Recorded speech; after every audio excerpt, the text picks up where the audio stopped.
Were you good with the angle last time? Oh yeah, that was way better. Less I was chins? like, it wasn't so chinny. It was not so chinny. Put it Since we're not fighting, you can come close. Cool. Hell yeah. Yeah, I only tried this flavor of Starbucks from like my first big cut Yeah. because there's only like not even 200 calories in it, as opposed to the like fucking 800 woof type of coffee. Where you're like, I should just go have cake instead. Yeah. I might as well have a piece of cake. And it tastes just as good, in my opinion. I think it's so good. This brown sugar one, My go-to before, when I wasn't counting calories or anything, was a chai latte with 2 shots of espresso. Yeah. It just made it spicy Yes. in my head. Yeah. They call it a dirty chai. Yeah, but like extra dirty. But extra dirty. Extra dirty. I like the extra dirty chais too. I'm a sucker for a chai latte, but I like the I mean, it's not really coffee, but I used to like the double chocolate chip frappuccinos. Those are the like smoothie ones. Yeah, I fucking liked that. Yeah, I had one of those just because it was my birthday, and they're like, you get a free coffee, and I just picked something random. Yeah, that you because never I already tried ordered normally. my normal coffee. Mm-hmm. That's not my thing. No, it's. I would like. It was ones that I used to love when I didn't care about. Yeah. You know, counting calories. So it was one of those things that you had when you were younger, and then after one of my bodybuilding shows, I had one, and I was like, it was pretty good. But it's also one of those things I'm like, I couldn't imagine ordering that every day. No. Like, it's like having like the Costco like dark chocolate muffins every day and being like, this is a balanced breakfast. Like, I love those but they're so much. and you warm them up for like 12 seconds. No, I'm weird. I eat them frozen. You like them frozen? Yeah, I'll freeze them, and then it's a lot chewier. And That's because it's an ice cube. Yeah, and you take. What? It makes. Like, how long Like, were we I'm a talking? muffin fiend. Like, back in high school, home ec class, you get paired up with somebody, you make like 12 muffins, Yeah. and they didn't want their muffins. Oh, and you got all the muffins. I ate them all before Do you like the filled? end of the class. Do you like filled muffins? No, just normal. Oh, interesting. Do you Yeah. freeze them all? Do you freeze them? No, so like that day, I ate 12 muffins. Bad, Like, it's a one serving kind of one sitting situation. bad idea. That hurts a lot. Oh, you just don't. You see, like. So like nowadays, I'll freeze them because I have to eat them slower then. It makes them last longer, and I'm not gonna eat multiple muffins then.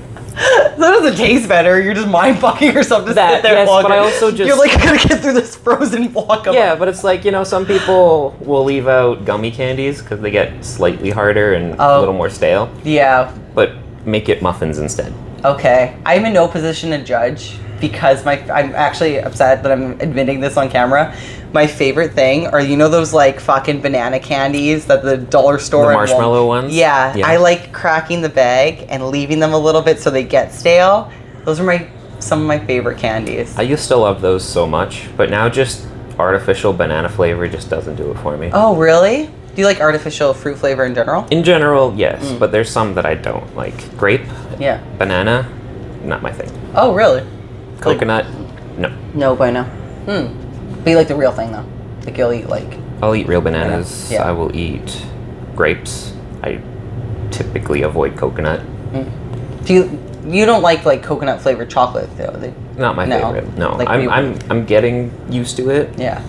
but it's still like if I had a choice to pick something else, I would. Yeah, because I think last time you said you wouldn't fuck with the Bounty Bar. No. No. So, I don't like real watermelon, but I fucking love artificial watermelon. I'm like, oh, That's fair. That's fair. I like so both. good, so good. But if there's other melons, I won't pick watermelon. I will pick I agree. cantaloupe or honeydew. Oh yeah, 100%. I agree with that. Or is pineapple considered a melon? I don't think so. Anything melon shaped would be a melon. Like titty shape would be a Yeah, melon. but I don't think it's a melon. It doesn't grow on a vine. They grow very differently. They grow off of Is a a shrub. tomato a melon then? Because it grows No, on a vine? tomato is a berry. See, how I classify where things are vegetables and fruits, or if they're at Subway, right? Like if you can put it on a Subway sandwich, and I'm like, oh, it's a vegetable or a fruit, and you wouldn't ask for. They don't say, would you like any fruits on your sandwich? That's they say, fair. would you like any vegetables? So that's my idiot brain being like, this is That's logical. culinary brain. But when you go into like plant science, Yeah. a that's- banana, Yeah. a cucumber, a tomato, those are berries. Yeah. That's we didn't learn that in Catholic school. I don't make the rules. Catholic school didn't teach me that. God made the plant. Fair. I had a home ec teacher that was hell bent on gardening being a sport. Interesting. She all you had to be like, gardening's not a sport. Class is ruined. Class is, you fail. Like you're not getting into anything. She's pushing it for we're the just Olympics. gonna argue for an hour. She's trying to make it Olympic sport. Like, Yeah. she is. Yeah. Get your team together. She's giving you guys like speeches ahead of time, like a football speech in the locker room. Pretty much, yeah. Because we also had to tend to like the school gardens and whatnot. Damn. And fun fact, I have killed every plant that I've ever tried to take care of. Yeah. Like, solely by myself. Yeah. If I'm giving somebody else's plant water, it's fine. Yeah. But if I own the plant, it dies. Interesting. We had to plant little tomato plants, and 2 of them didn't grow at all. Do you want to guess whose those belong to? I can only It guess. wasn't even me taking care of them. These were just the ones that I was supposed to transfer after. Right, and then They didn't grow. they didn't grow. No. Just dead. No, it's a curse. I'm certain of it. We don't garden. Garden. No. They will die. I'm not good at it either. I'm not good at taking care of plants. Graham waters the fuck out of those plants for me. I believe it, yeah. He's good at taking care of He shit. looks like an in the garden guy. Yeah, Yeah. because his mom is. And That- you yeah, would think that it would would- naturally come to me because I'm Italian, so you'd think that I'd be like, oh, mamma mia, I can make it a plant. But I actually have no... Making a tomato. I'm making a tomato and I put it on a pizza. But, I mean, I don't know how to do it. Yeah. I think I do the right thing, and then I just either forget about it or just Yeah, right? Like a pet will remind you that it's dying. yeah, it will let you know. Same with a baby. A baby is like, I'm yelling, I'm hungry. You know, like, sure, I should feed the baby. Or like you said, a pet. A pet knows. A pet will be vocal towards you. Plant don't tell you. No. I need Plant just dies quietly in the corner. the audio cue. I'll watch you die in front of me. I need you to physically tell me you're dying in front of me. If it's still upright, it's alive, right? Yeah. Oh, shit. So, how was your week? It's getting there. Getting there? It's going up. Midweek. Started down, it's going up. Hell yeah. Midweek rise. Yeah. Nice. I like it. I was telling you yesterday that I was having some moments of where I was like, I'm so fucking good at my job. Yeah. And I'm going to share it on camera of when I was excited for your moment. So Jared was coaching Shane Evans this week. Follow him on Instagram.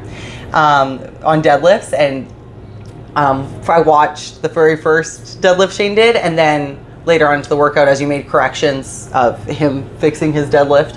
And I had the, oh fuck, you're so good at your job moment for you, which was pretty fun. I was like, because I was on my moments of where I was like, man, I'm so fucking good at my job. And then I watched you're so fucking good at your job moment in real time, and it was cool. It was a good one. The energy in the air. It's a good one. Yeah, I think it was like, because one of mine was fixing a guy's squat. Yeah. And it's cool when you can actually I think everyone's always so focused on a before and after photo of physically how your body changes, and I think there's something so cool of a before and after of a weight or a technique progression. Absolutely. I think is so cool as far as a watch goes, and I got to watch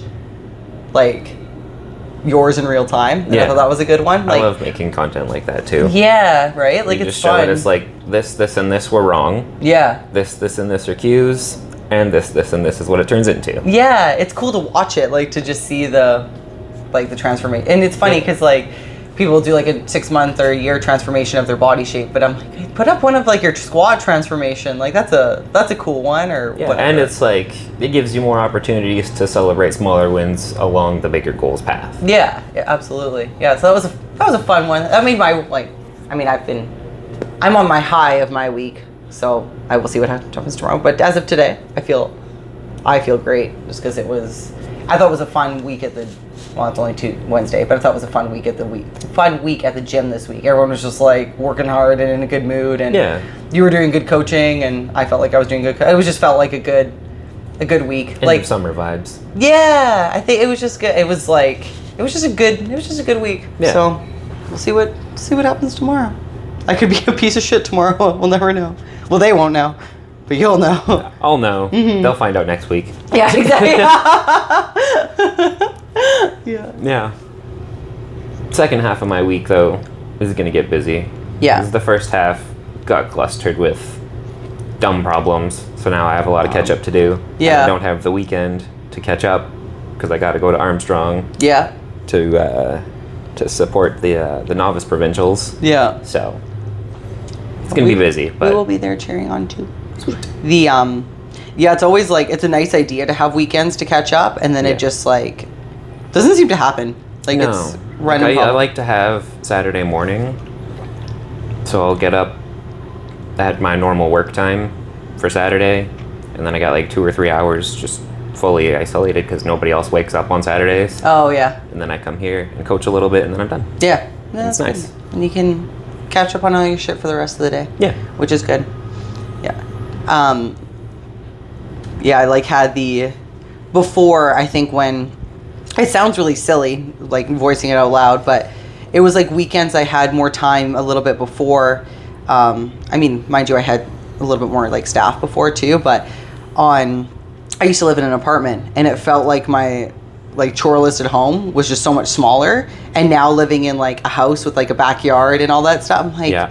I feel like I can never like catch up on stuff No, because because like fucking grass always grows. yeah, exactly. So I'm like, it's very it seems like such a silly like first world like I don't even say it as a first world problem, but it seems like a silly thing to voice out loud. But I was like, man, that made a huge damn difference to be Yeah. like in my apartment is like 800 square feet, no backyard, nothing, and now it's like my backyard is beautiful and I love it, but it's like now we have like a house and like a backyard and Yeah, like we can clean the apartment top to bottom, like vacuumed, mopped everything in like 4 or 5 hours. Having a whole house though, like yeah, it was like by the time I'm in the range to get a house, I don't want a backyard.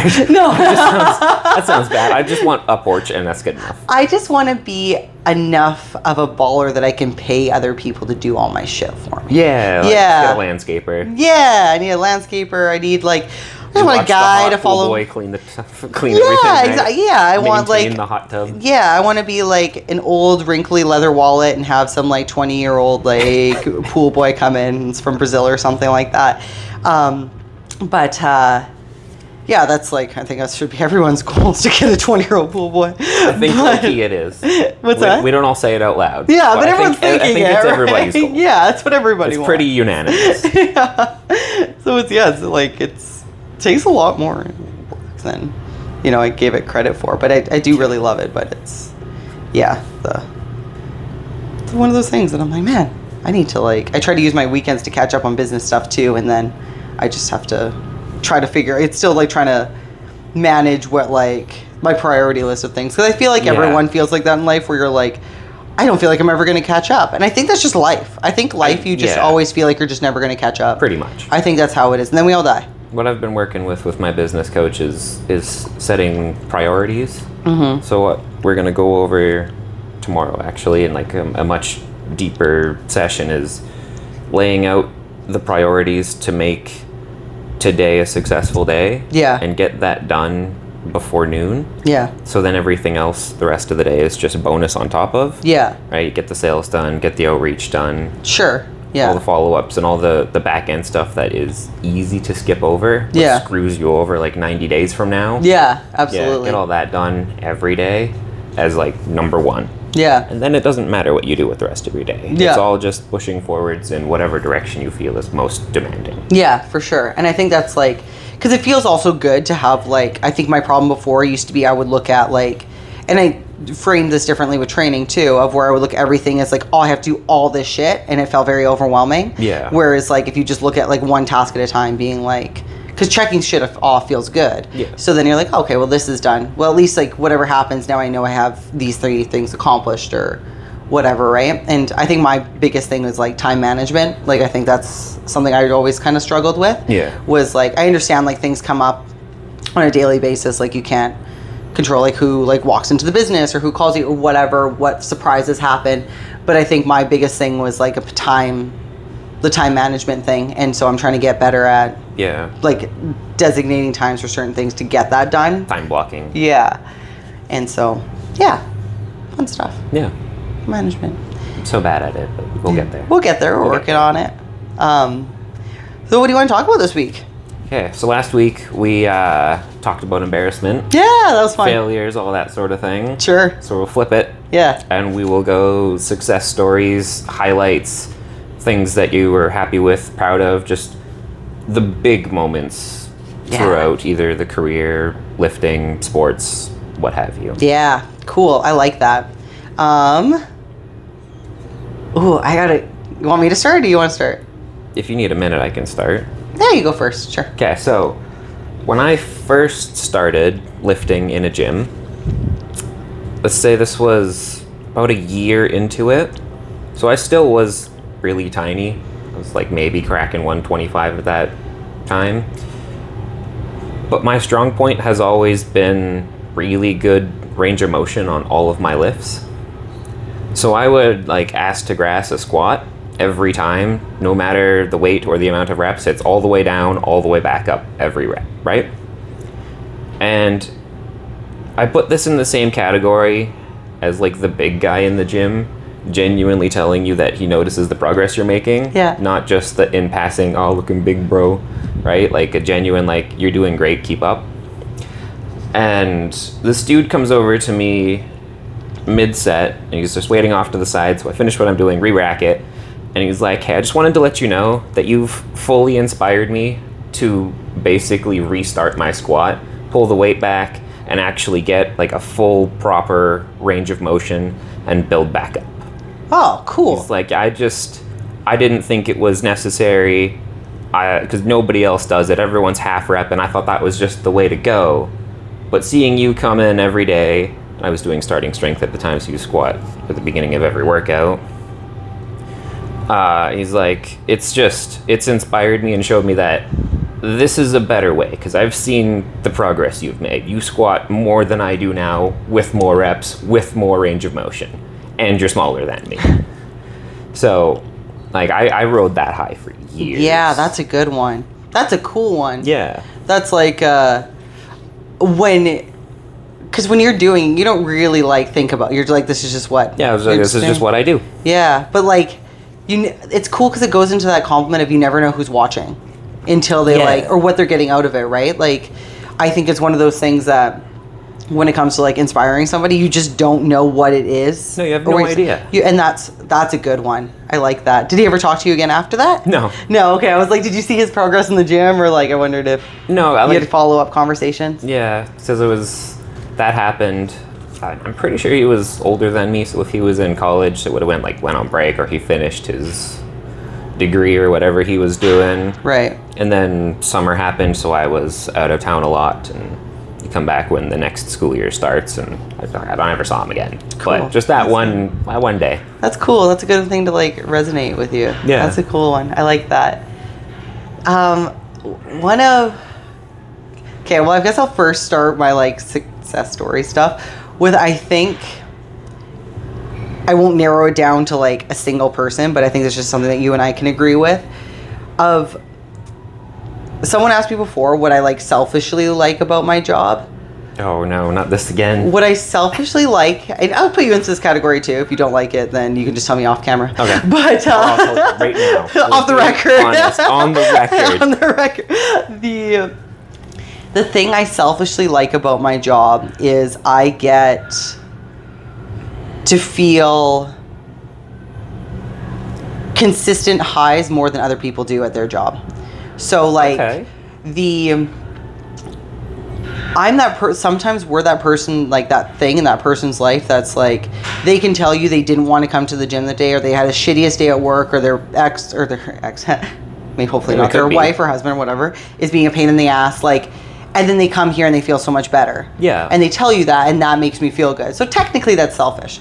So I guess so. Technically, yeah. And the definition of it. But it's like a positive selfish right? thing. So I'm like, technically it's a selfish thing. But there are very few jobs, I should say, that you get that like consistent high. Yeah. People are usually waiting like, and it's usually money driven, right? Of where it comes in other people's jobs, of where they're like, your high or your positive recognition comes maybe 6 months, a year, sometimes not Yeah. even, sometimes maybe 5 years down the road, Yeah. of where you get that like positive recognition of maybe your boss saying like you did a good job on this, or here's a raise. Yeah.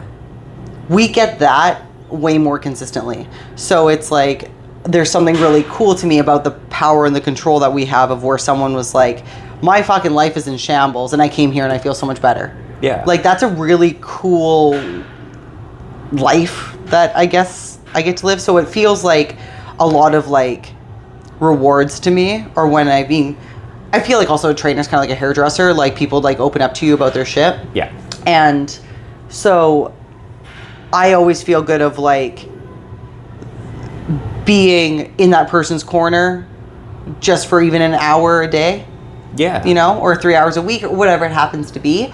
Of, I guess, a lot of like success stories can be from upon reflection of what people will talk to you about after, being like, I was going through a really low time in my life and like you helped me, or so I think that's always a really cool, like, I obviously won't like sit on here and be like, so and so was going through a divorce and they like I'm gonna start name dropping. But when people are going through their shit and then they can like rely on your space and you as a person to kind of get them through that time, Yeah. it's a very rewarding feeling to me. And we also get the money one as well. Yeah, exactly. Yeah, It's both. It's both. Yeah, That's why it's selfish. yeah, totally.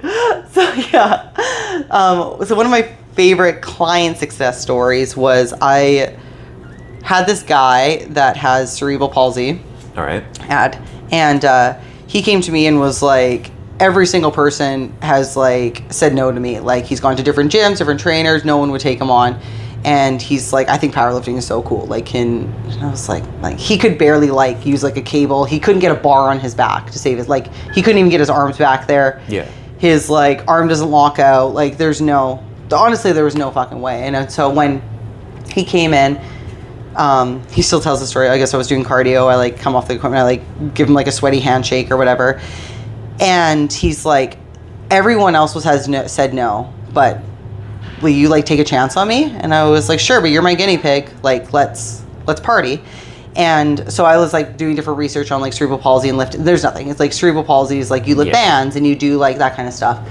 And so I trained. This was in my old location.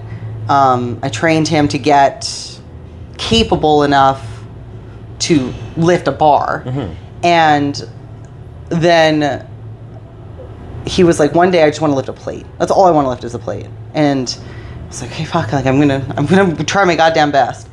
And we went through all this shit together, working with someone's body that does not work properly. And at the old location, so this would have been now 6 years ago, him benching a plate for the very first time is like forever engraved in my memory. Like I want that to be like played at my funeral. Like it was just, so I have the video somewhere. And so it was just so fucking cool. And then it was like one of those things where it was just like someone comes to you and feeling like all like hope is lost. And I'm like I'll take a chance on you, but like, let's buckle up together kind of thing. Yeah. Fast forward to now, he's done 3 powerlifting meets. He did go with another like powerlifting coach now, which is great. All I want to see is him succeed. So he just competed at the Kamloops meet, and now he's actually like competing in powerlifting, doing all 3 lifts, part of it. He has to have like a couple different like cues, just because like his foot pops up, like different things that the judges know ahead of time, but he's able to compete and he's able to complete all 3 lifts. He's able to deadlift, he's able to bench, he's able to squat. He can get a real squat on his back, like real bar on his back, all those things. And I think just for me, remembering like this person that came up to me just being like, I've got fucking nowhere. And then it's like, okay, well, like, let's do this. And just like trusting in each other and taking that chance. But that time that he did that 1 plate bench, I will never fucking forget it. It was just like, it was one of the most magical moments to me. It was a good one. That's awesome. That was a really cool one. So I'm happy to see him to continue to compete, and I look forward to seeing what else he can do. It's just really cool, but it's cool when like that I got to be a part of that portion of his journey. Yeah, and you so, started his journey basically. yeah, so it's just really cool when now he's actually doing the thing that like literally said to me the first day we met, and he can't even get his arm in a position to put a bar on his back, like not even a little bit. And then now to have numbers and like totals and compete with everybody else, and like I think especially when everyone else has like said no to you, everyone just wants to feel like they belong in something. So I'm really happy he's in a community now that can encourage what he's trying to do. So that was a good story for me. That's awesome. That one bench that's a really good story. That bench is just, that was the one of the most exciting moments in like my whole gym career. It was fucking awesome. So that's mine. That's a big one. That's a good one. You go next. I don't think I have anything quite that's like, That's a good one. That's top tier stuff. I'll go my next bench one, I guess. So okay, so I'll rewind. I was stuck at 180 bench for like 2 years. Yeah. Like just could not fucking break this 180. If anyone's heard the story before, I'm sorry. I've told it 1,000 fucking times. Stuck at 180 for 2 years. And I was extremely close with my grandma. My grandma is like, she was the best. She was fucking awesome. She could garden, not me. And so she was in the hospital and she was dying. And she passed away in the hospital. And I was pretty beaten up, obviously. That's my grandma. And I was like, I don't know what the fuck I'm going to do. So I'm like, I'm going to go to the gym. I'm going to grieve somehow. So I went to the gym, and it was planned to bench heavy. And I was like, fuck, like I was not mentally in a good headspace. I was pretty beat up. Like my grandma was one of the closest people to me. And so we're like warming up everything. And it was the very first time I ever hit a 185 bench press, ever. So the 180, 2 years plateau, I tried 185 for 2 years and I just fucking got pinned every goddamn time. And then grandma dies, I go to the gym, and it was the very first time I benched 185. And that was pretty fucking cool. Power of grief. The power of grief. I was like, that's grandma's send-off right there. Yeah. That was like, because my grandma was the person that like, I used to be on midday for training, and I've like been on midday a couple times and like in the newspaper a couple times, and she would watch every episode of Midday's fucking terrible, and she's like, Midday's not gonna watch this shit. So we're like, so she would record and watch every episode. She cut pictures of me out on the fridge, and one time on Midday, the lady didn't understand the difference between like, this is when I was making the transition from bodybuilding to powerlifting, and she didn't understand the difference. And my grandma was like, she's like partially deaf, doesn't speak English, like she's Italian. And she's like, you used to do like this and now you do this. And I was like, yeah, you fucking get it. Like, so she was a supporter. And even like when I used to do bodybuilding shows, like my grandma was a crazy cook, she would just always want to make me like happy. So she'd like boil me chicken or broccoli or whatever, right? Like she didn't understand, but she understood enough to be supportive. Yeah. And so it was cool when I hit 185 bench for the very first time, and that was my send off to grandma. And you know, people, like I said, people grieve differently, and people like show, I don't know, deal with it in such, I guess different ways. But that was my thing, and I was like, yes, this felt right. So that was a cool time to hit 185 for the first time. It was way more exciting hitting my 185 than my like 225, because I was like, that 185 had like more meaning behind it. Yeah. So that was my other bench story. That's a good bench story. Thanks. My 2-plate bench story, like it took me 6 years to get there, but there was no big meaningful reason to get it. Yeah. But when I pulled the 560 a couple months ago, that was like right after my parents split. Oh, so that was like also 3 days after competition. So like it's a good lift, but I don't like to think about it. Yeah. I want to beat it so that I have a better one to think about. Like you don't like the memory that's tied to it? Yeah. It's like, this is a horrible decision to max out, not a full max out, but like PR something that's so taxing on the nervous system right after competing, which is so taxing on the nervous system. But you just had to, like, I had to give myself a day to do something stupid. Yeah. Right? Just to get it out and then back to normal program after that. Yeah. But, something to deal with the emotional Yeah. side of it. And I think it's the cool thing that you can tie to that memory of that, though, is that not many other people would do that.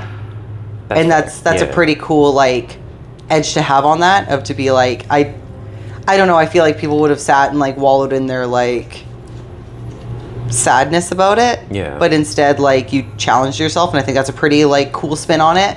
I think it's still pretty fresh of where, like, maybe that memory hasn't changed to that yet. Yeah. But it is a cool thing of where I think maybe at some point that can be something in your back pocket that might help somebody else out, though.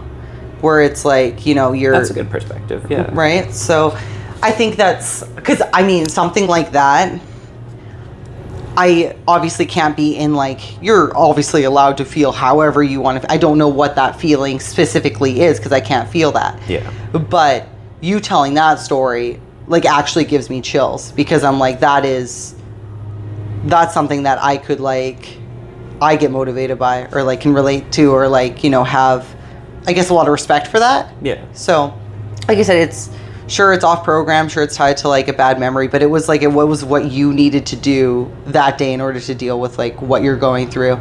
And I think it gives someone else, like, a very good insight to be like, hey, you don't have to, like, sit and crumble because, like, it feels like everything else around you is crumbling. Like, like, rise above that and see what you got.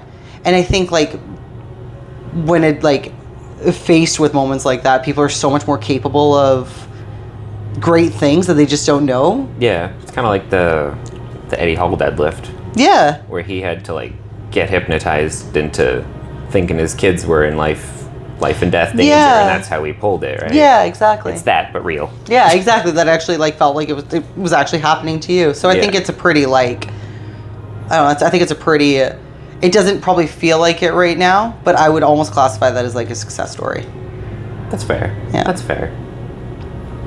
But that's just me. That's my thought. I think it's a very powerful story. Yeah. So that's cool. And I think, like, with stuff like that as well, like, when you feel kind of lost, it's just feels necessary to be in the place where you feel like where you belong the most. Yeah, and where you just feel to more pick something that you can fully control. Yeah, exactly. Yeah, that you're, and you kind of just on the, like, physical side of it, there's kind of just that little bit of part of you that just craves, like, pain somewhere else besides in your heart. Yeah. Yeah, like, as that might sound cheesy, but, like, I've been, like, if I've been, like, emotional or, like, sad about something, that's where I want to just, like, grip that down bar tighter, do something a little bit more where I'm like, okay, this hurts. There's no way this is going to hurt as much as what I'm going through hurts. Yeah. Right? Like, it's just, and so I think that's where sometimes I've had that too before, because I'm also, there's certain people that can tell when I'm, like, going through shit, but I'm pretty good at hiding stuff. I'm pretty damn good at it. And there's a flip of it of where I don't, like, I understand part of my job is to, like, I don't want to put my problems on everybody. I don't want to be the trainer that's, like, crying at every like, you know, there's a certain thing that you have to hide for the gym. But sometimes I'm almost, like, too good at it where I don't really communicate it in a advantageous way, and I should be working on that more. But I think, like, that's where my emotions go into, like, my therapy of lifting, of where, you know, so, and I think that's where, like, you can, however people want to view whatever therapy is to them, you could probably relate of where training is like that therapy, right? Of where it's like, this is where I feel like I can get all these thoughts that are so jumbled and fighting in my head out. And then I feel like once I get my lift done, I feel like I can think better. I feel like I can clarity. Yeah, I feel like I can compartmentalize better. I feel like I can have better answers. Like, I just feel like I can communicate. If I have to talk to somebody about it, I feel like I can communicate it better because I've gotten out, like, the emotion of it. Yeah. And I think that's where like sometimes people confuse that emotional side of where they're like, I want like a guy to be more emotional. I'm like, well, a guy feels angry. Like that's emotion. So if I feel sad and you feel angry, we're both emotional, just different. So then however we take that out on, if it's like, you're taking it out somewhere. So training is that outlet for me so that I can like have that clarity afterwards. So I think like for you, for that deadlift, that emotion you were feeling of that anger and that sadness had to be taken out somewhere. Yeah. And I think that was such a like healthy way to put it out somewhere, because usually if you're not taking it out there, you're then the guy that's like yelling at the cashier at Save-On. And the cashier's like, this isn't really about me, right? Yeah, no. You treat customer service people very nicely. Yeah. Tip your waitress. Tip your waitress. Don't yell at the cashier. Oh, don't snap at the waitress. I fucking hate when people do that shit. I like, hate when hey, people Bill. do that in general. Yeah. When they're trying to get your attention and they snap. Yeah, it's fucking drives me mental. It feels so entitled. It's so just annoying. I'm like, don't snap at me. I'll bitch slap you to the next dimension. Oh, I hate that, yeah. Or, I don't like when they do check in the air. When people are like, they'll be like, check. And I'm like, fuck it, it's not 1920. Like, you're paying with a debit card.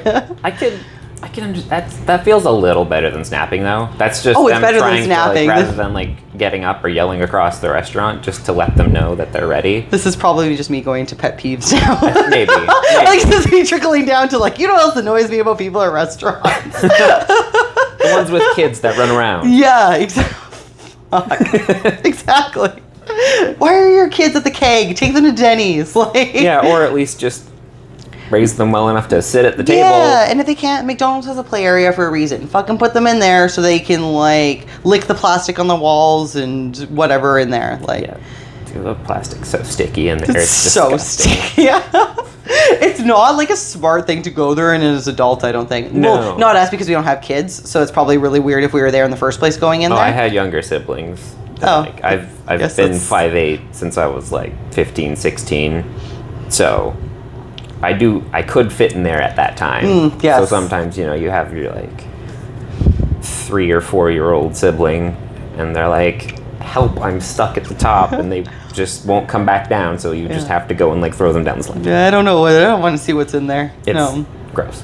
It's a tunnel of doom. Yeah. No, don't recommend. Don't recommend. Not a highlight. Highlights. What were we talking about? Your deadlift. Let's just keep on the McDonald's theme for a second, just because I remember a funny thing I did one time. So they have a bunch of like safety bars that go in all which direction to keep the play structure up and not swaying all over the place. This was a little bit before I got into lifting in a gym. This was like the calisthenics days. Yeah. And I was able to jump just high enough to reach one of the safety bars. Yeah. And I was there with a couple other people in a similar age range, because one of my siblings was having a party and their siblings tagged along too because McDonald's. And so then we're all just like trying to do pull-ups off of that bar. I got like 8 to 10 reps in before an employee comes in. They're like, hey, that's cool, but don't. That's a good story. Yeah. That's funny. And Not a win. Got in trouble, but I think it's funny. Turns out it was last week. Yeah. No, it was just yesterday. Jerry's now banned from McDonald's. That's fucking hilarious. Yeah. Since we're on the McDonald's topic, I do have a funny story about the McDonald's play area. This is my first time drinking alcohol ever. That's going to be a good story. Yeah. And I was 19 because that's when you have your first sip of alcohol. So I may or may not have been like younger than that. And so I had my first like alcohol experience. Yeah. And I get home, I'm so drunk and I puke in my closet and it's just like bad news. The next day, for my mom to make me suffer, she took me to the McDonald's play area where there was a birthday party going on for my younger brother. He is 8 years younger than me. So it was him and a bunch of his friends around that age bracket. So he would have been about fucking 5, 6, whatever, like that age bracket. Yeah.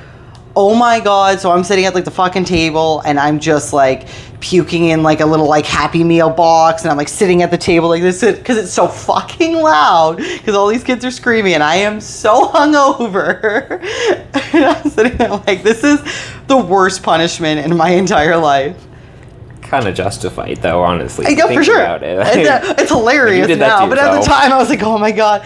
And the smell was just... I can't get behind the people that are like, McDonald's breakfast is hangover cure. Like, I understand, like, easy carbs and a lot of sodium. Supposed to like, absorb with the grease or something. Yourself, but also, like, the smell. Yeah. Even sober, I hate it. I hate the smell, too. It's so bad. To me, it smells like car sickness. I am sick. And McDonald's is an easy road tripping, quick $10 drive by. Sure. I correlate those two now. So, like, I smell McDonald's and I get a little queasy in the head. Oh, yeah, that's a gross one. And that's a good, like, connection to the two, because I don't like to smell either. I don't know what to, like, translate to, but it just smells like bad decisions. Yeah. Right? So Wendy's it's like... smells way better. Wendy's smells way better. The other smell I can't do is yogurt, because in the heat, so, like... fucking Kamloops 40-degree weather. Yeah. I'm walking on my walk, and there's this lady. She's a little bit cracked out of her mind, and she's in the middle of the road, where like on Columbia, where like that Starbucks area is. She's in the middle of the road, and she dropped all her shit everywhere. So I'm like, fuck. So I go to the middle of the street, and I start like stopping cars so I can help her pick up her stuff, and she has like a box of like Tim Hortons donuts and this like hot strawberry yogurt that spilled all over everything. And it fucking, and I'm like, I'm helping her clean up her stuff. And I like get the box of donuts, I hand them to her. And all she says to me is she's like, I don't want them, and takes the fuck off. So I'm covered in like this strawberry warm 40-degree yogurt, carrying this box of donuts, and I'm like, the fuck is happening in the middle of the street? And I was like, so I go to the nearest gas station, and I take like a whore bath in the sink or whatever, and then go on my merry little way. But that smell, oh my God, was so bad. Hot yogurt in the sun, like on me as I'm sweating because I'm going on my walk, and then I go and like help her. She's like, I don't want them. I was like, I don't want your yogurt donuts, motherfucker. A little extra spice on top. God damn! I was like, that's bad. That changes you. It changes you. I can see that. Yeah. I don't want to experience it. I don't know. That's not a win. No, that's not a win. Me trying to like yogurt. Me being like helpful. I was like, oh, I'll be a good person and help this. Fuck. That's what you get. That's what I get. I guess you were helpful, and now you can't have yogurt ever now again. I can't have yogurt, and I smell bad. That's rough. Yeah. Yeah. Nasty. Not a win. All right, so I have a win. Okay. Last year was my first time going to provincials. And the lead up to this win is 2023 Kelowna's Strongest. Mm-hmm. Had a frame carry, but it was a wooden frame. Like, they made it out of wood. And at that time, I was so terrible at movement events, I didn't finish it. Like, I made it. I don't even know if I made it halfway. I'd have to look back, but it was rough. And the frame was only like 400 pounds or so. We come back to next year, Kelowna's Strongest, so 2024. The frame is up 50 pounds, and I make it further, which is cool. I still didn't finish, but I made it like 75% of the way. So already that was like, sweet. We're making progress. I can see it because this is the exact same frame as last year. And then we get to provincials, which is a few months after that. And that was the first time I ever finished it, and it was heavier again, like over 500. And not only did I finish the whole event, but it only took like sub 20 seconds instead of failing within a full minute. Yeah.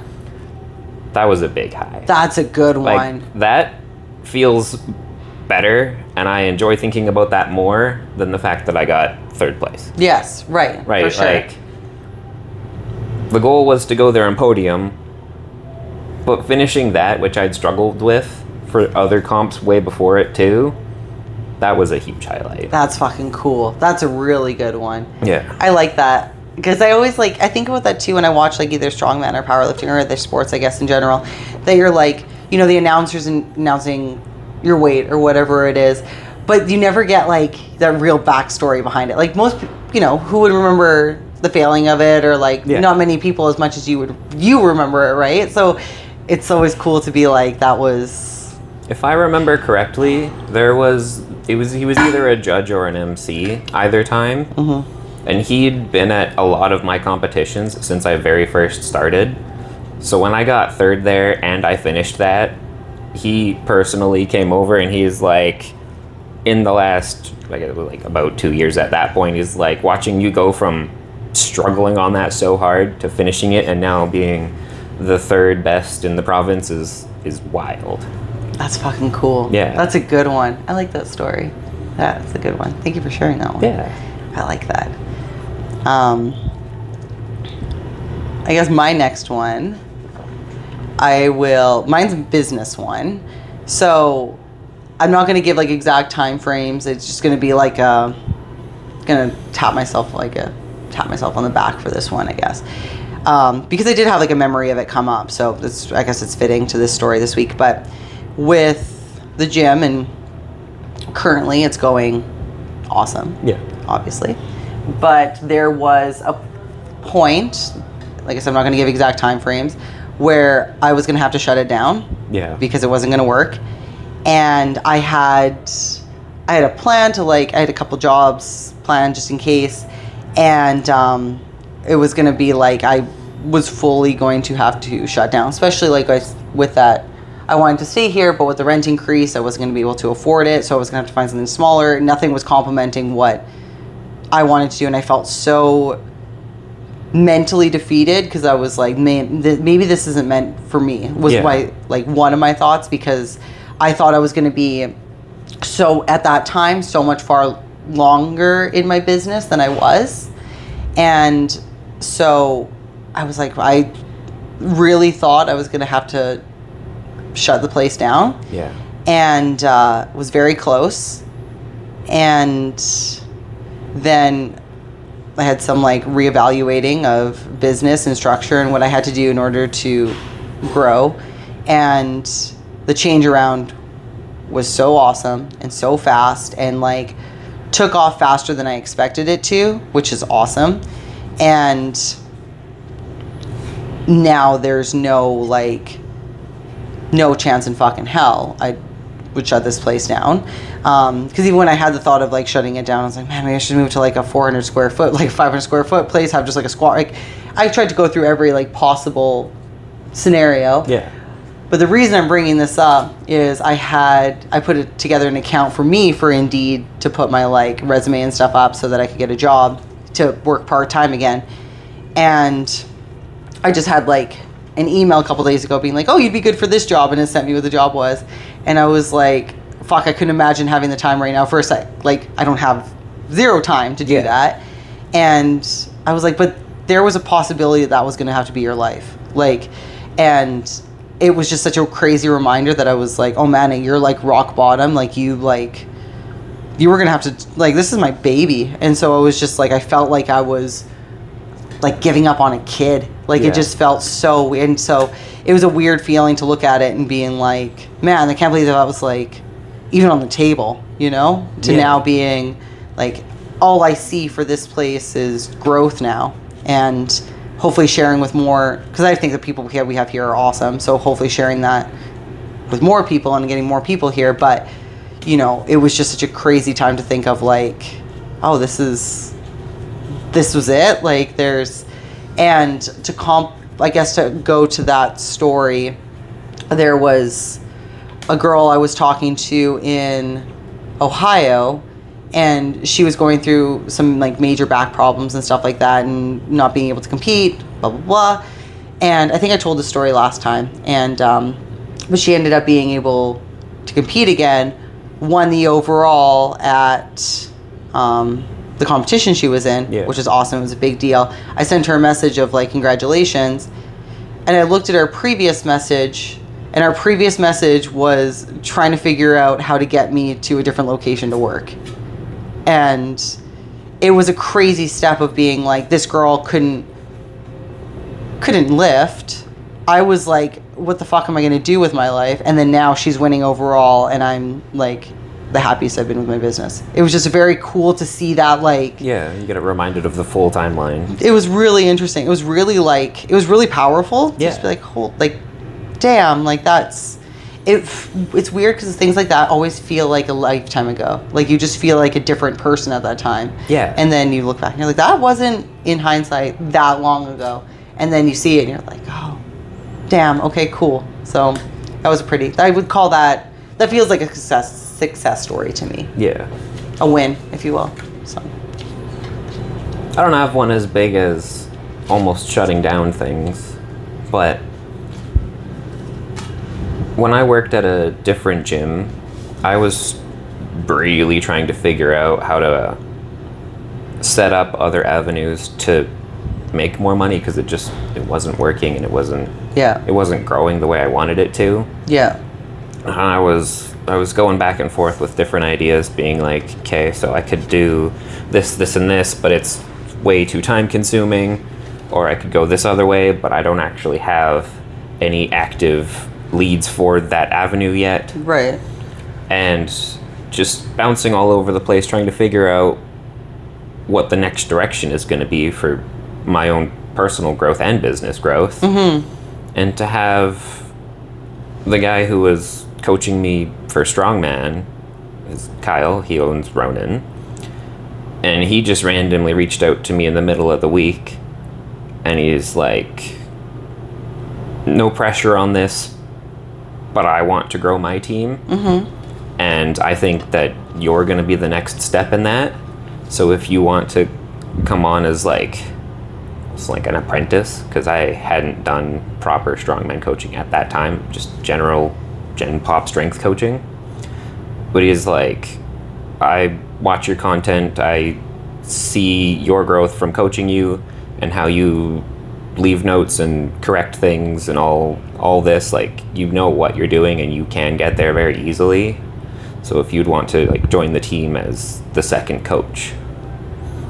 So just being recognized by somebody who sends people to Arnold's and Worlds like yearly, that was huge. That's that was like, one. Okay, so maybe I don't need to explore these other avenues that I'm not like super passionate about, because I'm being recognized for the thing that I want to do. Yeah, that you are passionate about. Yeah, somebody higher up says, you don't do this yet, but you're good at what you do already. Yeah. So let's level you up a bit. That's a good one. That's a really, I like that. Yeah. I think it's also like, because I would say these moments are very similar, of where it's like, you're searching and like clawing at different avenues because you're like, my passion is not paying the bills right now. Yeah. And that's where it gets like so like desperate almost, that you're just like trying to find all these different things. And there's always that saying of like, if you're passionate, you'll never like work a day in your life, kind of thing, like that quote. Yeah. But then when you're just like, you feel so like stuck that you can't progress. Quote only applies once you've already made it. Exactly. Yeah. While you're building it, you're working every fucking day. Totally. Yeah. You're like, you are desperate. Like, and that's okay thing to like recognize and to feel. But it's just sometimes takes that other person to just be like, hey, like you're good. Yeah. You're good. And you just got to like, I'm a huge person of believing that you got to do your time. It's like with certain things of like numbers in the gym, PRs, business growth, like those things are like, you just got to do your time. You just got to do your time. And there's also certain things of where I also think of like with the business side, like I'll use this business side as an example of maybe if it happened sooner, I wouldn't have appreciated it as much. Like I always think that things happen at whether they're in or out of your control, I still believe that certain things were in your life at exactly the moment they were supposed to be in. Even if like when it comes to like maybe regrets of certain things that people have or whatever, but I'm like, but maybe you wouldn't have appreciated it, or maybe you wouldn't have had like, weren't in the right space to receive it at that time. Yeah. So I always think of like, my biggest deal was when I hit my 100th client, was like one of my big wins. And at first I was like, I wish I hit that sooner. And I was like, maybe you wouldn't have appreciated it though. Maybe and maybe I would have, who knows, right? But it's not gonna matter. I'm like, if I hit that at that time, maybe I wouldn't have been as excited about it. Maybe it wouldn't have meant as much. Maybe it wasn't meant for me to be at that time. Yeah. So I think it's always one of those things that it's like, that person saying that to you was exactly at the right moment that was supposed to happen, so that you could appreciate it. If he maybe said it to you at a different time in your life, maybe it wouldn't have been as appreciated. Yeah. So that was, since we're going to go on to things that people say, there's this guy that he runs Swiss. So the, like that big seminar that happens either in Ohio or Toronto. And like last year when I went, there was like Mike Isertel was there, like Jordan Shallow, like all those kind of names. So Swiss is a big deal. Yeah. And his name's Ken Kanakin. And he's also a chiropractor, and he's really good friends with Dave Tate. Okay. And him and I went to his muscle testing seminar. I've gone three times, whatever, twice. Because I've been to Swiss, yeah. So twice with his certification. So I did once, if it makes sense, once for lower, once for upper. So it has like muscle testing stuff.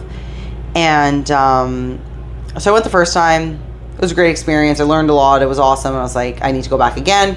Well, the second time I went back, I got to do more like actual hands-on work with him, like working with people, and I got to stay after class and do like a bunch of work with him and stuff like that. And it was really fucking awesome. And this is when I was very like trying to figure out what my next phase in my gym life, training, coaching, all that was. And we spent, like, there was only me and another guy out of like 30 people that got to stay behind and do extra work with him. And he sent me a message, and because I was like, he gave me his phone number and we're texting, and he's like, we were talking about certain things, and he's like, you really have a gift. And for someone of that caliber to tell me, sees everybody, and for someone to tell me that I have like a gift was just exactly what I needed to hear at that time too, where I was like, I don't know, sometimes I guess I get like a little bit of maybe an imposter syndrome kind of feeling. Yeah. And so for him, like, he's around some of the biggest names in the industry, and we got to like spend all this time together. He was helping me like understand like the certifications more, and how like when you would work on people, like what, and if anyone's ever gotten like a massage, I shouldn't say a massage because that sounds like a creepy trainer. If everyone's ever felt me work on somebody before, you can feel it. I'm pretty damn good at it. And it hurts a lot. It hurts a lot, but I'm pretty damn good at it. And that's what I was like, I don't want to sound like the trainer that's giving like happy endings. It's not that. I'm actually like working on people. But when I work on, I feel like I know what the fuck I'm doing too. And so when we were working on all that stuff together, and then I was going through like the training I do and all these things, and we're talking, and the business owning, all that stuff. And when he told me I had a gift, I was like, oh, okay, maybe there's something here. And that was like a very powerful statement. Yeah. So that was cool. There was another girl that, this goes into the imposter syndrome thing, because I always feel like I never know enough. Like I just feel like I never know enough, which is cool. It keeps me learning, but it sometimes can like debilitate me from doing certain things sometimes. That's fair. Make me freeze a little bit. But it does mean that you're not ignorant. You know enough to know that you don't know enough yet. Yes, exactly. And we were at Elite FTS in Ohio, and there was a girl there, and she's one of the stronger like equipped lifters, and her and I were like talking about training and stuff, and she started like kind of opening up to me about her imposter syndrome, and she's like fucking strong as shit and working out at Elite FTS and working there, and she says to me, she's like, man, you really know your stuff. And I was like, damn, okay. Like I had her on this like pedestal that I was like, oh, she's not gonna like And she's like, man, you know your stuff. And I was like, yeah, motherfucker, like I do. And so I think like sometimes that can just, it happens of where there's something really amazing about surrounding yourself with people that do know so much. And you're just like, oh, I just love learning from other people. I am like, I love it. I think there's something so special in learning from each other, especially in a gym, especially in something that you are both like really passionate about, or, you know, even like business, anything that someone's passionate about, I can get behind. Yeah. And so anyways, but I love like that learning from each other perspective. And so when it's like you're in a room with all these people that you think are just so much more ahead of you, that you're like, man, I can never get there, and they say positive things about you, is pretty damn cool. Yeah. So it hits different. And I think that's why like Dave, I talk about Dave Tate a lot, but he is I'm very lucky now to call him a friend, but you know, he was my idol for so long, and they say like don't meet your heroes, and I met him and it was like the best experience of my life, because I've had names in this industry that if I drop them now, people would, like famous people that I've had very bad experiences with, and that people would be shocked by. So I'm obviously not going to mention names, but the nice thing about Dave was it was better than I could have expected, and he's done more for me than a lot of people. But when he sent me my first message, and he said, I look forward to seeing what you do and who you become. And I screenshotted that and had that as background with my phone for years, because I was like he believes that you're going to be something. So just be something. Just be something. Just live up to it. Yeah, exactly. Don't disappoint them. Just do something. And it's like, I can do something. Doing something is harder than nothing, but I can do something. Exactly.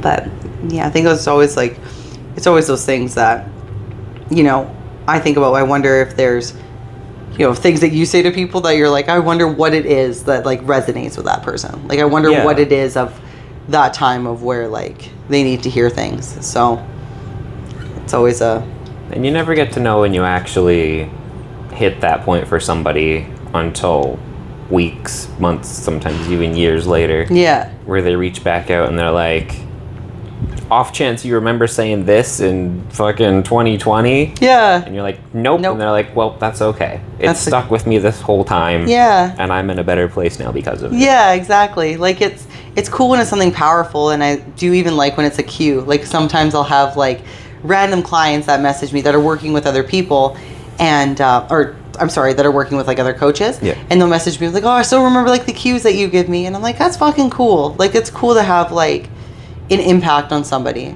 I don't care who somebody gets coached by. It doesn't mean anything to me, because it's the right person for that. It's the right person for that person at that time in their life, and I hope it's the right fit that they're getting. And so when they say something that like, when there was that part of your life that you were in theirs, and they're like, I still remember you saying that thing. I'm like, that's so fucking cool. Like, that's cool that you can get something out of me that hopefully is translating over to your program that you're doing now with this person that you have a really good bond with, and it gets you the results that you want. Even like doing that through social media. Mm-hmm. I will leave unsolicited advice in comments. Yeah. But I will say it. I'm like, here's my unsolicited advice for you. Yeah. Like, it's like a warning. So if you keep reading it, that's on you now. Yeah, exactly. But there was this kid. I gave you a warning. I gave you like a parental guidance I gave you thing. a warning that I'm going to do this, so you can't be mad that I'm doing it. You could have just not read. You should get like a logo on it. So instead of like the, like, you know, there's like PG or like R or whatever, you could use like a rating system so that people know right away. It's UA, unsolicited advice. Yeah, exactly. Yeah. Your choice to read on. I accept if I'm 18 and over. It's just this random kid from I think it was from the UK that followed me on Instagram one day, and I followed him back just because why not, right? Mm-hmm. And I don't think he posts anymore, but for the first 2 years of me being a coach, he was posting fairly regularly. Most of his lifts were good, but his bench was rough. So I'd always leave tips, so it's like, next time try this, next time try this. Yeah. And a few months go by, and he just randomly sends me a DM, and he's like, I just want you to know that I hit X weight for the first time in the 2 years that I've been trying to hit this weight, solely just by thinking about what you left in that comment. Oh, that's amazing. Yeah. That's so cool. So that always is, even if it's just something small like that. Yeah. I don't know this dude at all. Yeah. I was the only actual interaction outside of comments that we ever had. That's cool. But it still feels good to just know that you positively impacted that person. Yes. Yeah, that's a good one. Yeah. I like that.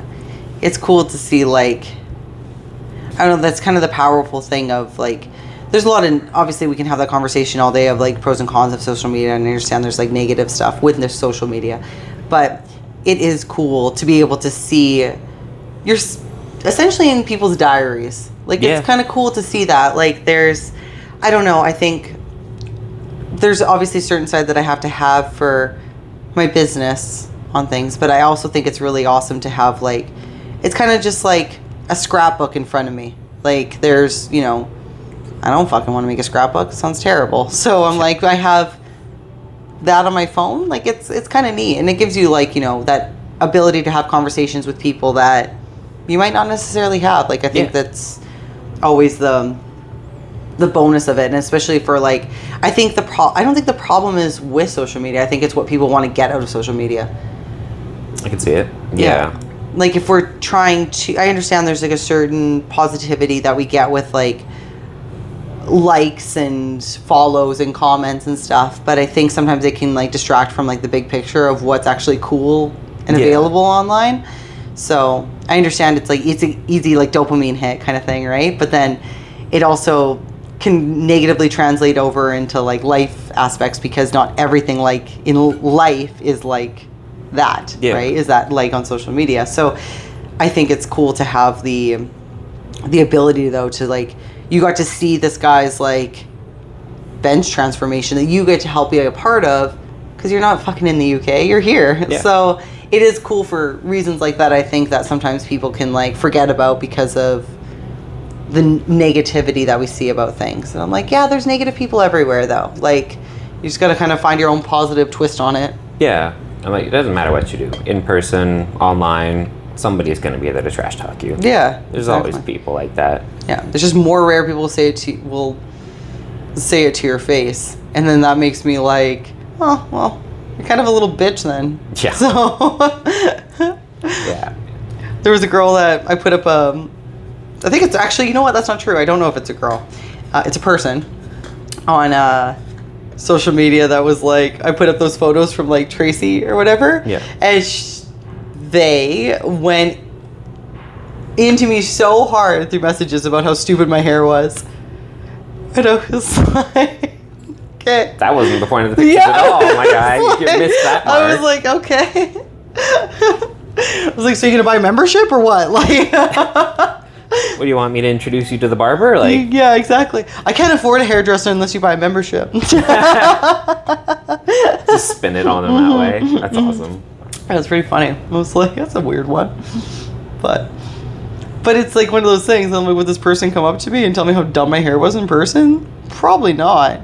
I mean, and if they did, my hair must have looked really stupid. First time I ever did the man bun thing, I got so many comments. Yeah? Everyone's like, man, like, that's just stupid. Hate it. Like, so many. Well, it's because it's like, it's a slippery slope of where you're going into, like, to, like, you're going to work as a barista with a floppy hat at Starbucks. But, like, there's a fine line between that and, like, Viking. Like, I feel like you're closer to, like, the Viking side of it. So just don't stop lifting. That's fair. I'm also gonna chop all my hair off soon. I was gonna say, don't shave your beard and just keep the mustache, because that's too hipster. No, I don't like that. That's full hipster mode. I'm not, like, doesn't matter who it's on. I'm not a big fan of mustaches. No. That's just a personal preference. That's a personal preference too. I'm like, there's Tom Selleck and the occasional firefighter, and that's okay with me. That's fair. Mm-hmm. Those are the exceptions to the rule. Yeah. And but yeah, if you keep your man bun and then just shave to the mustache, then you're in hipster mode, and that's where people can start talking you. But I feel like you're closer to the Viking side. Maybe people haven't seen enough Vikings. Maybe that's what they need to do is watch Vikings. Like they obviously they get used to it. Mm-hmm. But the first day when it's just like when you wore it down, and I have curly hair, so it was. Everyone's like, oh my god, your hair is so nice all the time. And I'm like, it's just the worst thing ever, actually. I hate it so much. But for sure. Then you tie it up and they're like, who the fuck are you? Who the fuck are you? Who are you? Where'd Jared go? What'd you do to your hair? I really have a hard time when guys shave their facial hair here. That's fair. I have a really hard time. It's like I'm barely in the eye contact mode. I'm like, I feel like I can only talk to you for so long. Like it's Yeah, my face breaks out really bad when I shave it. So keep the beard. Yeah, it's gonna Gives you the jawline. Yeah. Which is why we had to change. Which is why we had to change the angle because your jawline was under the your mic. jawline. What? No. You can look. I'll show you photos. I have a really sharp jawline. Do you? Oh yeah. Yeah, like cut through walls with it. Jam. Yeah, and I cover it up. Dang. I'm nerfing myself for everybody else's benefit. Oh hell yeah. Yeah. It's cool.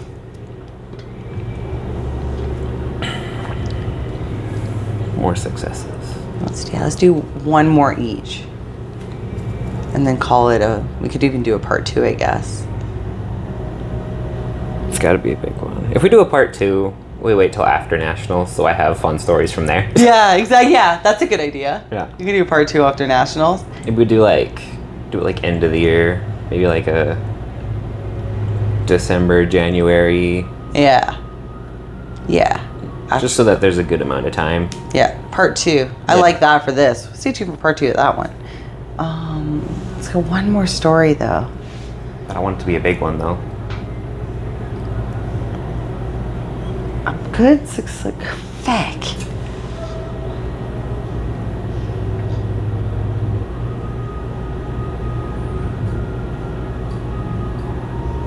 It's gonna be 10 minutes of just silence. Yeah, I'm gonna right. just sit here just thinking. A good. I don't know if it's I just think it's a good story, so I'm just gonna tell it. I think I would put it in success story just because, like, Yeah, it could be a positive story. yeah, I think it's because it's funny because it goes into the social media side, but also because, like, I think people underestimate how much Dave Tate is really my idol. So it's gonna come back to this. I don't know. You've only talked about him every episode. I know how fucking annoying, right? He's gonna be like, "Can you stop talking about me?" He's gonna show up in the comments. He's like, Bianca, stop. Bianca, stop. This is embarrassing. Yeah, exactly. Well, every time we've gone to like train your ass off, he was always very complimentary of how like I destroy the guys during the training. Like, so there's a couple of YouTube videos. If you guys haven't watched it, it's at Elite FTS. It's called Train Your Ass Off, and I'm in a hefty amount of them. And if you send me the link to that, I'll put it in the description. okay, sounds good. There's a couple of them where he's like, there's one where I'm about to do walking lunges with the chain. And he's like keep destroying these guys, and like those little comments I really like. Yeah. But so that's always really fucking cool when he's giving me that that. But there was a glute hamstring raise video that I'm like doing glute hamstring raise at their gym, and I fuck up the counting of it. Have I told you this story? No. Okay, so it's a glute hamstring raise. I fuck up the counting. You're supposed to hold for a second, do 1 rep, hold for 2 seconds, do 2 reps, 3.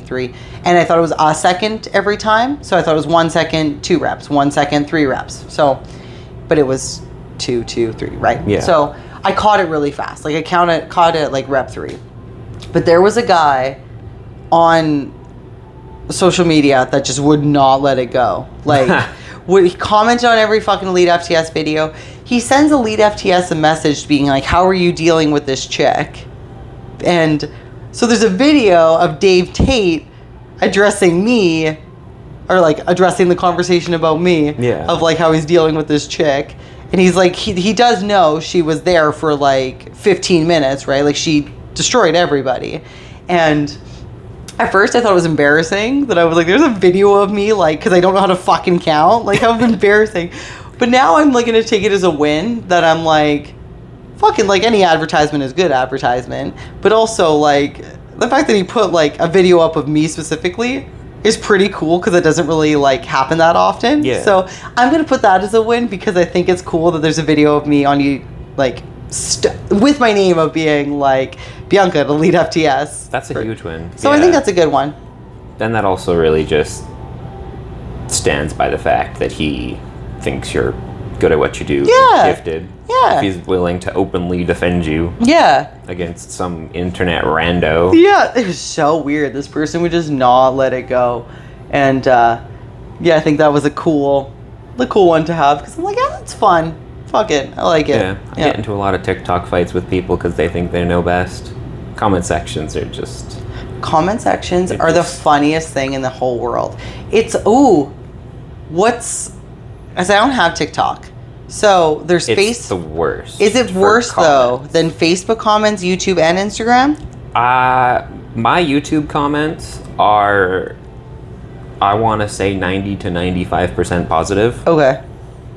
Facebook, I don't get too many comments, and I don't post directly on there. It just uploads to Facebook through Instagram, so that might be affecting the algorithm poorly.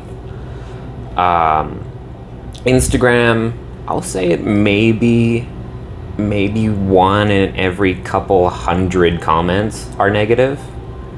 But for the most part, my content just goes to the strongman community. Right. They're all super nice. So, but TikTok, it doesn't matter what you post. There's gonna be some like 12-year-old broccoli hair kid that thinks he knows perfect everything. Yeah. Telling you that your deadlift is dangerous. Sure. Yeah. I would say it's worse. Yeah. It's so bad. I've even had clients on there that have posted things to it. Nothing wrong with their form, and somebody just bashing the hell out of them. Oh, it's so weird. It's so annoying. So then, like, you'll jump in, and then I'll have other clients jump in, and we're all just like trying to stack and just bury this guy's comment. Yeah, like, chill the fuck out. Like, Yeah. with everyone being like a keyboard warrior about it. Like, what are you trying to do here? Like, who the fuck cares? Like, you know, it's very weird. Worry about your own shit. Yeah. I had one YouTube short go pretty darn viral. Mm-hmm. It, I remember this one. Yeah, so in the end, it almost cracked 3 million. And I had one comment. I don't remember the terminology that he used specifically, but it's like, he's like, you're trash and this lift was bad. And I just went in super sassy, like, how about we meet in the middle and say it was only moderately okay? And you just, like, throw a curveball like that. Yeah. And he was like, all right, understandable, Yeah. right? It's mean that's It's like, funny. yeah, you win. That's Yeah. fine, I accept. Yeah, exactly. Because they just want to have, like... Yeah, they're they just really trying to want be a troll. Yeah, exactly. So, like, you give them... It's kind of like a backwards compliment. So Yeah. you're just... That's all... What do you do with that, There's right? nothing you Like, can do. Yeah. Like... You fight it and then you sound silly. Yeah. Or you turn your comment into a good thing and tell me I did fine. Totally, yeah. Either way, I've won. Yeah, either way, I've won, and I feel good about Checkmate. that. Checkmate. I like that. Yeah. It's a good story. That's funny. I don't think I have a big finale story. Nothing's coming to The me. checkmate was a good way to end. That's just a fun little thing. Checkmate, bitches. I will, yeah. Any negative comment that I get now, I just how sassy can I be in my response? to yeah, it? exactly. I'm gonna turn you into a meme, and Yeah. then I'm gonna post it on my other platforms. Oh, that's fun. I like that. Aw, now you're now a meme. Yeah. That's cool. Now you're forever on my Instagram timeline. How's that feel? How's that feel? As a meme. Yeah. Memes live forever. Yeah, they don't die. They're there now. They're there now. Yeah. Awesome. Hell yeah. That was a good one today. It was It fun. was fun. Two fun Sweet. ones in a row. Yeah. Very different vibes. Very different vibes. Yeah. But that was a good one. Hopefully we have some more to add to that. If people have more suggestions, comment. Yeah. And if there's shitty comments, Jared will make you into a meme. Yeah. I'll put you on my Instagram. Troll the fuck out of you. What you gonna do? Checkmate, bitches.